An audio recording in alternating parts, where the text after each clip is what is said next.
إلا كيعجبوك القصص المسموعة فأنت في المكان المناسب ومرحبا بك. الموت صعيبة وعد، ولكن كاين الوجع اللي كتر منه. وجع ديالنا ما ماتوش، ولكن كنحسو بيهم ميتين في نفوسنا. واش عمرك حسيتي بواحد قريب ليك ولا غريب كيبان قدامك ولكن ما بقاش معاك؟ البارح دزت حداك قريب بزاف، كانت مسافة بيناتنا قصيرة ولكن الحقيقة كنا بعاد قد ما كتبعد السما على الأرض. وقفت كنشوف وكنسول راسي، واش الحب ممكن يوصلنا لهاد الحالة هادي؟ حيت بغيتك بزاف بحالي لا ما كاينش من غيرك في هاد الدنيا اللي نبغيها كما بغيتك. عطيتك قلبي كامل بلا حساب، ولكن ما غاديش نلومك انتي، حيت انا اللي درتها براسي وعطيتك قلبي بلا ما نحس. كاينه مقوله كيقولوا اللي دارها بيديه يفكها بسنيه، وانا اللي عطيتك قلبي باش تدمريني. ما تظنيش انني كنحاول نخليك تحسي بالذنب، لا يا وعد، كل شي داز. دابا كنقي الجرح ديالي حيت الجروح ما تتنظفش. بغيت غير حاجه واحده نبرى منك ونطوي هاد الصفحه للابد. فكرت ما نكتبش ليك، نخلي الالم يدوز وحده، ولكن فهمت واحد الحاجه، انه الحوايج اللي كنحاولوا نهربوا منهم كيتبعونا حتى نوقفوا ونواجهوهم. وانا ماشي ديال الهروب، اليوم كنواجه وماشي باش نربح. وملي كنقول نواجه ماشي حيت باغي نربح، حيت انا وياك عارفين باللي في الحب ما كاين لا ربح لا خسر، اما بجوج كنربحوا ولا بجوج كنخسروا. وبيني وبينك هاد القضيه مازال ما تسداتش، وهاد العلاقه اللي بيني وبينك ولات بحال شي حاجه ماتت، والضرب في الميت حرام.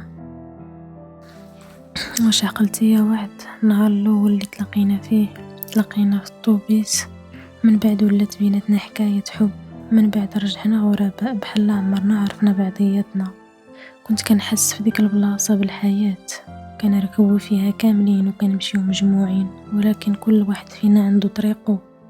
انا كنمشي للافاك، وانتي كتمشي للخدمه ديالك في البنكه، وهشام كيمشي للجريده، وماهر مشى للافاك، والعمي حمد اللي كيمشي يزور واحد عزيز عليه في السبيطار، وكاين اللي مشى يخدم، وكاين اللي مشى يبيع في الزنقه، واللي مشى يزور ولده في الحبس، كاين حتى اللي ضاع في النص وما بقى عارف فين غادي. كل واحد عنده حياته، كل واحد عنده حياته وجهه. في النهايه كل واحد كيمشي في طريقه. اجي نرجعوا للبدايه ديال الطريق، لذاك الوقت فين كل واحد فينا كان عارف طريقه مزيان. ولكن هذا الرجوع غادي يكون صعيب، حيت خاصني ندوز من ارض الذكريات، والذكريات بحال حقل ديال الالغام. انا ما عارفش الخطوه اللي غادي نمشيها دابا فين غادي تطيحني، وشنو الالم اللي غادي تحركوا فيا. ولكن رغم هاد الشي كامل ما عنديش اختيار، خاصني ندوز ونواجه، حيت فين ما مشيت كنهز هاد الشي كله في قلبي، حتى ولا بحال القدر ديالي اللي ما نقدرش نهرب منه. وليت كنرجع نرتب داك الشي اللي وقع في بالي، حتى الحوايج اللي ما كانوش باينين مهمين في داك الوقت دابا كل تفصيله فيهم ولات عندها معنى كبير بالنسبه ليا.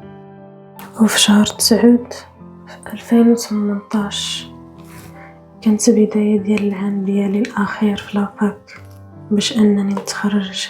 كنت مركز على هدف واحد، كيفاش انني نكمل الطريق اللي بديتها 4 سنين ديال التعب والقرايه، وما نخلي حتى حاجه توقفني. ومن داك النهار حطيت الهدف قدام عيني وقلت ما غاديش نضيعه، وفعلا كنت كنقرا بكل جهد كل تركيز، وبدات النتائج كتبان. بقى لي غير عام واحد باش نحصد التعب السنين ونولي انجينيور. هكا كتكون البدايه ديال حياتنا. كنبداو كنحلموا بالالقاب. في اول عامين ديال لافاك كنركب في الطوبيسات ديال النقل العمومي، وهذا الشيء اللي كان كيخليني ديما نكون معطل بسبب الوقوف والزحام في الطريق. حتى تعرفت على امين السائق ديال الطوبيس. من حسن حظ الطريق ديالو كانت كدوز من نفس الطريق ديال لافاك، ومن تما بدات القصه ديالي او الصداقه ديالي جديده مع امين. ما كنتش عارف فين غادي توصل بينا هاد الصداقة. وهكذا بدات الرحلة ديالي مع أمين. كنطلع في داك الطوبيس كل نهار، اللي كنمشي ومن اللي كنبغي نرجع. ولات الرحلة ماشي غير طريق، ولات حكاية. وأول مرة شفتك فيها كنتي جالسة في الطوبيس حدا الشرجم، كنتي جالسة بوحدك، أنا كنت في المقعد اللي مقابل ليك. كنت كنشوف كأنك ساكتة بطريقة غريبة، بحال إلا عندك عالم آخر كتعيشي فيه بوحدك. وأنا كنت كنحاول أنني نبين راسي أنني مشغول، ولكن عيني كتجرني ليك مرة. والناس الآخرين كل واحد لاهي في حياته، ولكن نتيا النظرة ديالك كانت ديما خارجة من الشرجم، بحال إلا كتشوف شي حاجة حنا ما كنشوفوهاش. وفي اليوم اللي من بعدو الكرسي اللي كان حداك كان خاوي، وانت بنفس الطريقة غارقة في داك العالم ديالك. ترددت، ولكن في الأخير جيت وجلست حداك. ما بغيتش نصدعك ولا نقطع عليك التفكير ديالك، غير خليت الصمت يكون بيناتنا. ومن بعد خرجت كتاب من الصك ديالي، كنت خدام على واحد البحث، بديت كنراجع فيه. ومنين تحرك الطوبيس حسيت بيك، فقتي شوية من الشرود ديالك، ولكن عينيك وعقلك مكانوش هنا. كنتي حاطة الصك ديالك على النص ديال الكرسي وما خليتيش ليا بلاصة، ولكن ما قلت حتى كلمة، حيت انا ما بغيتش نحرجك. خديت الصك ديالك بشوية وحطيته لك في الحجر ديالك، وقلت ليك سمحي لي ما لقيتش فين نجلس. جاوبتيني بكل هدوء ماشي مشكل، ومن ثم تكسر داك الصمت. كنتي اول مرة تهضري وسولتيني فين غادي. جاوبتك انا كنقرا في لافاك. ومن بعد بدات ديك الاسئلة العادية بين جوج ناس غرباء اللي كيهضروا، ولكن في الداخل ديالهم حاسين ان هذا اللقاء ماشي عادي. اول حاجه تبادلناها هي الاسماء الشخصيه ديالنا. الاسم هو اول حاجه كتعرف بها الانسان.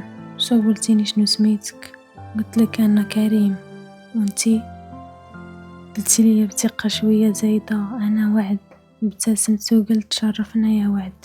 كيقولوا كل واحد عنده نصيب من سميتو، انتي شنو هو النصيب ديالك من الاسم ديالك؟ جاوبتيني وانت كتضحكي بالسخريه. الناس ديما كيقولوا لي كنقطع، وقلت ليك كتقطعي شنو؟ واش الوعود ولا غير بحال كتقطعي الشجر؟ جاوبتيني وعلاش كاين فرق بيناتهم؟ قلت لك طبعا كاين فرق، حيث قطع الوعد كيضرب الثقه والتمسك، اما قطع الشجر كيعني الفناء والنهايه. كنظن عندك نصيب كبير من سميتك وعد. جاوبتيني شكرا على الظن، ولكن منين جبتي هذه الفكرة؟ قلت ليك من طريقتك في التفكير كتعرفي تقراي المعاني بين السطور. ضحكتي، صراحة هذه عادة خايبة فيا ما كنقدرش نحبسها. جاوبتك لا بالعكس، راه زوينة ماشي عيب. من بعد رجعتي طليتي من الشرجم وقلتي بهدوء الهضرة كتقتل الوقت، ولكن الوقت حتى هو كيمر بيناتنا. ما حسيتش بالوقت امتى داز. وسكتي، وسكوتك كان فيه كلام اكتر من الهضره. ومن بعد نزلتي من الطوبيس ومشيتي بحالك، وحتى انا كملت طريقي كيف ديما بلا ما نرجع نشوف اللور ولا حتى نفكر فيك اكتر من ديك اللحظه. دازت سيمانه وحتى الهضره اللي كانت بيناتنا بدات كتنسى، بدات كتولي ذكرى خفيفه. ولكن رجعنا تلاقينا مره اخرى في نفس الطوبيس، ولكن هاد المره في طريق الرجوع. انتي اخر وحده طلعت وجيتي مباشره حدايا، ما كانت حتى بلاصه خاويه غير هذاك الكرسي اللي كان جنبي. جيتي وخليت لك بلاصه بشكل عفوي، حييتيني غير بهزه خفيفه ديال راسك وابتسمت ليك. سولتيني باداب سلام لاباس عليك كيف داير؟ جاوبتك بخير الحمد لله. ومن باب الاداب رجعت سولتك حتى انا وبلا ما نحس، وقلتي لي باللي كان عندك نهار طويل وصعيب، وخدامة في البنك وعيانة من المعاملات والناس والطلبات. بقيت كنسمع ليك باهتمام، وكنحاول نخفف عليك بشي كلمات بسيطة، ولكن باين عليك ما كنتيش محتاجة شي حد يواسيك. في الاخير سديتي الهضره ديالك بجمله فيها شويه ديال السخريه، الناس غير كيبالغوا في الشكوى. جاوبتك وقلت الاعتراف بالحق فضيله، ومن داك اللحظة حسيت بلي عندك واحد الطريقة خاصة في الهضرة، كتعرفي تهضري وتكسري الحواجز بين الناس. كنتي مرتاحة في الهضرة ومطلوقة، خليتيني نحس بحال الا ماشي اول مرة كنتلاقاو. انا بالطبع ديالي كان باغي تبقى مسافة بيني وبين الناس، كنفضل ما نقربش بزاف للناس اللي ما كاين حتى رابط بيني وبينهم، ولكن غير معرفة سطحية. وهذا الشيء كان اول فرق بيني وبينك. ولكن في دوك الايام اللي جاو من بعد كانت كتكون بلا سخاوية ليك حدايا، بحال الايام هي اللي كتنظم لينا هاد اللقاءات. وزيد عليها كنتي مرات كتجيبي لي القهوة معاك، كتقولي لي انا ما كنشربش القهوة بوحدي، خاص شي حد يشاركني. كنتي ديما كتهضري على الكره ديالك، كنتي كتقولي لي ديما انك كتبغيش تبقاي بوحدك، بحال الا كانت فوبيا في حياتك. وواحد النهار سولتك واش ما كتحسيش باللي كتخافي بزاف انك تبقاي بوحدك؟ جاوبتيني بلا مبالاة يمكن، ولكن ماشي بحال كما كيبان ليك. ماشي ديما كنهرب باش ما نكونش بوحدي، ولكن ما كنقدرش نتحمل انني نكون بوحدي. وزدتي قلتي يمكن حيت الانسان بطبيعته محتاج يكون مع الناس، محتاج الرفقة. وجاوبتك وقلت لك بصح الوحدة التامة ماشي طبيعية، ولكن حتى الناس ماشي كاملين بحال.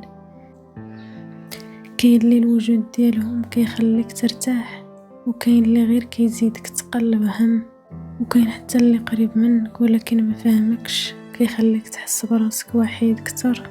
قلتي لي احنا ماشي غير محتاجين شي حد يبقى معانا، ولكن محتاجين شي حد يقدر يفهمنا، يشارك معانا الافكار ديالنا والمشاعر، اهتمامات ديالنا.